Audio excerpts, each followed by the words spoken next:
For over 10 years, one man's identity was kept under wraps, buried under court orders, sealed files, and total media silence. All the public had was a nickname: Australia's baddest man.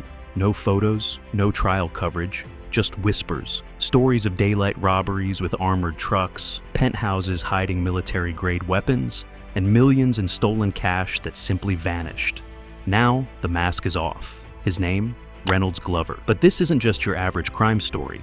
This is the tale of a kid born into chaos, shaped by violence, and let loose into the criminal world like a ghost on a mission. A one-man wrecking crew who took on Australia's toughest gangs, outsmarted elite cops, and even sent threats from behind prison bars. From drug houses to armed robberies, from courtrooms to chaos, Reynolds Glover became more than just a criminal. He became a myth.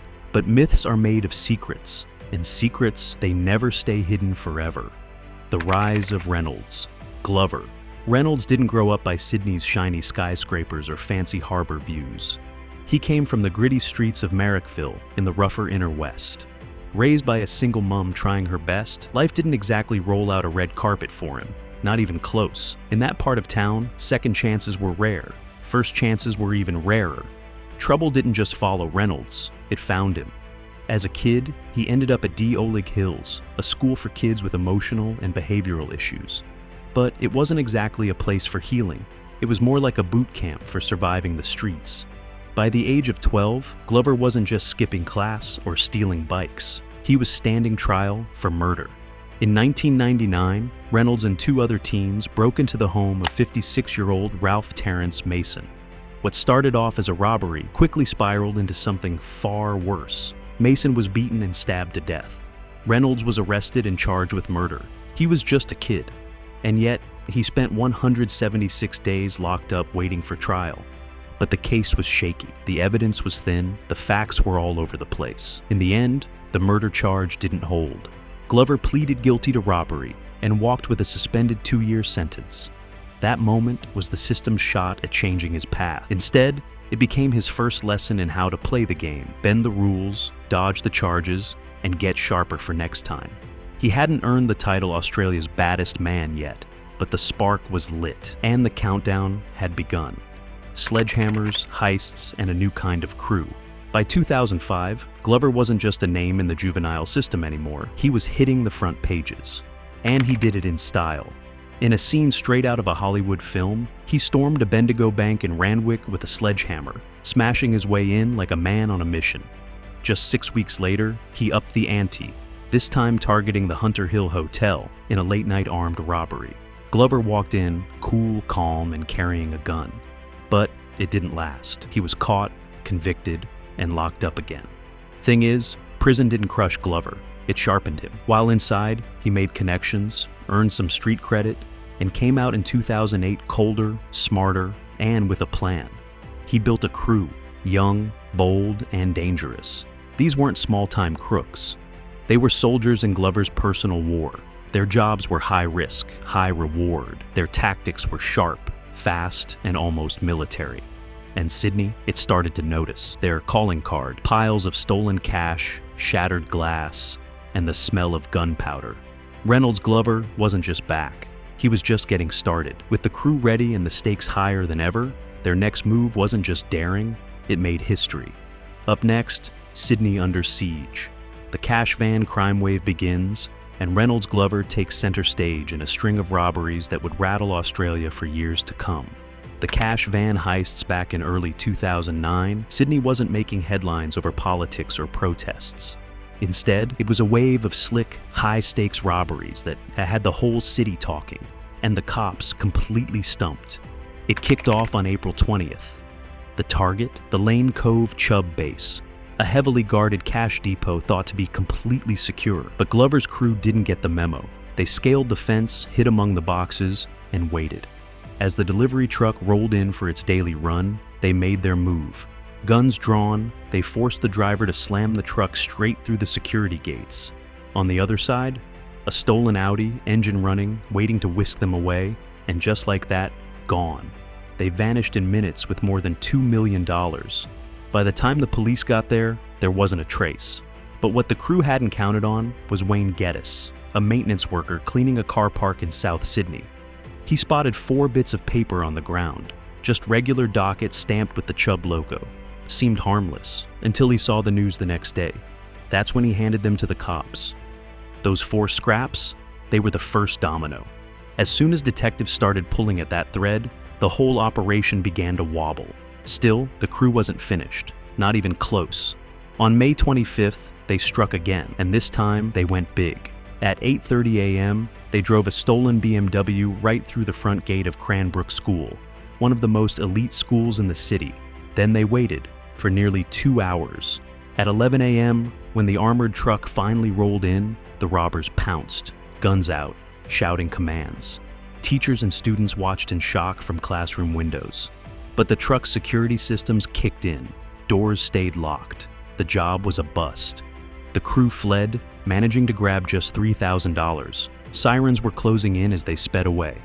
Meanwhile, police were finally connecting the dots. Those paper dockets from the car park, they led straight to a luxury apartment in a Meriton Tower, which had quietly become the gang's HQ. Inside that high-rise, they found more than just cash. They found Mr. X, a major drug kingpin, and the quiet landlord of several Meriton apartments. Some were empty. Others were kitted out like war rooms. Guns, heroin, military gear hidden in dryers and floorboards.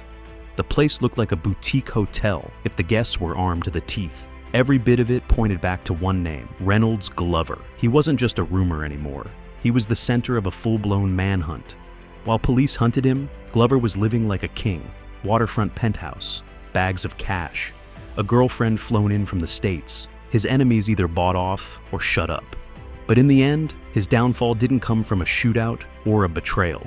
It started with 4 pieces of paper left on a garage floor. Coming up, Mr. X and the safe house. While Glover and his crew played ghosts in the city streets, cops were quietly pulling at the one thread they didn't think would snap.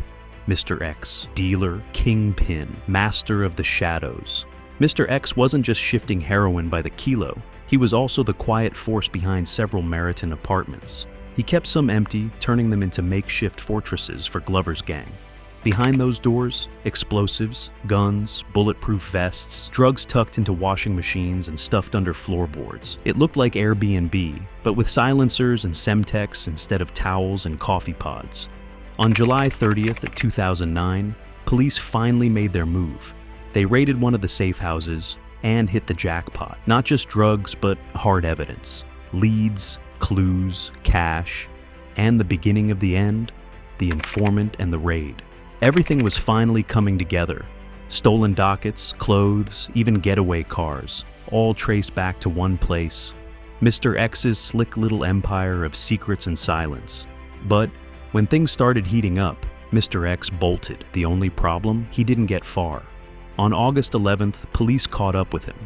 And inside that cold interview room, facing a mountain of charges, guns, explosives, Class A drugs, he cracked. Mr. X flipped, and he didn't hold back. He gave up the name at the top of the food chain, Reynold Glover. He laid it all out: who was in the crew, where they lived, how the heists were planned, where they went afterward. No secrets, no loyalty, just one man trying to save his own skin. With a warrant ready, police didn't waste a second. On August 21st, 2009, just after sunrise, they hit Glover's high-end apartment. He was in the bathroom when the door blew open. Inside, they found everything they needed to tie it all together. A BMW key linked to a getaway car, a black balaclava, and a copy of the Sunday Telegraph with one of the heists circled in red ink. It was official. For the first time in almost 10 years, Reynold Glover was facing a case too big to bury. But even locked in a cell, Glover wasn't done. Revenge from behind bars. August 2009, Glover's finally behind bars. But if the police thought this was the end of the story, they were way off. From his prison cell, Glover was already plotting his next move: revenge. Target: Mr. X, the man who sold him out. Now, Glover knew the rules of the game. In his world, snitches don't walk away, they disappear. On Glover's orders, 3 men arranged to meet Mr. X at a McDonald's. It looked casual, just another coffee and chat, but the message was deadly serious. He had 3 options: take back your testimony, leave the country, or face the consequences. Mr. X played along, said he'd vanish before the trial, promised he'd flee Australia, but it was all a bluff. Behind the scenes, he was working with police, and every threat, every whispered message from Glover's jail cell, recorded. One message stuck out: the Assyrians have been contacted. Someone in Mr. X's family is going to get hurt. Glover had crossed the line. This wasn't just robbery anymore. It was full-blown conspiracy, intimidation, and an attempt to derail justice. At one point, Glover even dictated a fake confession, forcing Mr. X to email it. "I made it all up. I lied about Glover and the others." Police saw the whole thing unfold in real time. On April 14, 2010, Reynolds, Glover, and 3 others were hit with fresh charges: conspiracy to pervert the course of justice. Now, even as he faced trial for $6 million in armed robberies, Glover was already caught in a second legal firestorm. And word was getting around. On the streets, Glover wasn't just fighting cops anymore. He was losing the trust of the underworld. Final acts of violence, March 4th, 2013. Almost 4 years after his arrest, Glover was back on the streets. And he wasn't easing into things. He dove straight back into the game. But this time, he wasn't just pulling strings. He was back in the field, up close and personal. He'd taken on an apprentice, Omar Hachar, related to one of Sydney's most feared inmates, Bilal Har. It was supposed to be a mentoring moment, a passing of the torch, another chapter in Glover's growing criminal legend. Instead, it was a mess. The job was a hit at Broadway Shopping Center, but it fell apart fast. The crew moved too slow. The getaway driver panicked and hit the horn. Everyone spooked. The van stayed full. The team left empty-handed. Glover's big comeback, a total flop. But that failure lit a fuse. Just 5 days later, he turned his focus to something else: revenge. His new target, Bilal Hamzi, cousin of crime boss Bassem Hamzi. Revenge with a price. So, what was the beef all about? Just $5,000, money that Bilal Hamzi had allegedly stolen from Glover's mum while Glover was locked up. And Glover? He wasn't the type to forgive and forget. When he couldn't draw Bilal out of hiding, he decided to send a much louder message. He opened fire on the Hamzi family home, pumping 31 bullets through the front door.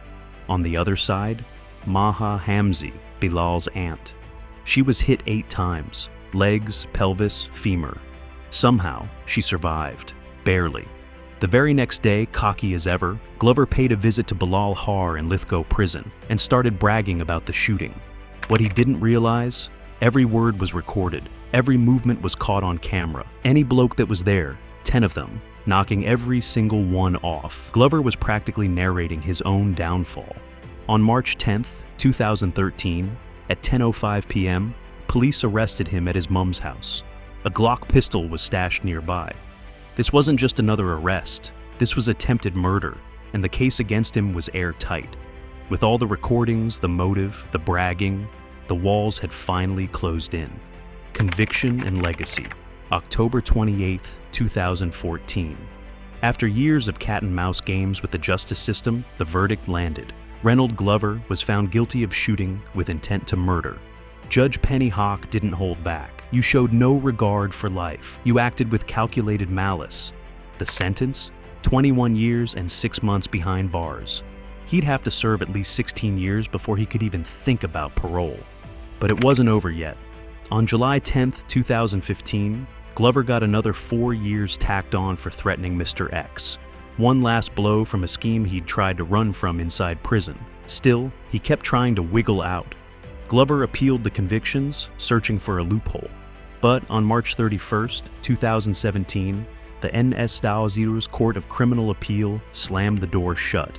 This time, there were no more outs. The man who once outsmarted cops, silenced witnesses, and built an underworld reputation was now locked inside Goulburn Supermax, the most secure prison in the country.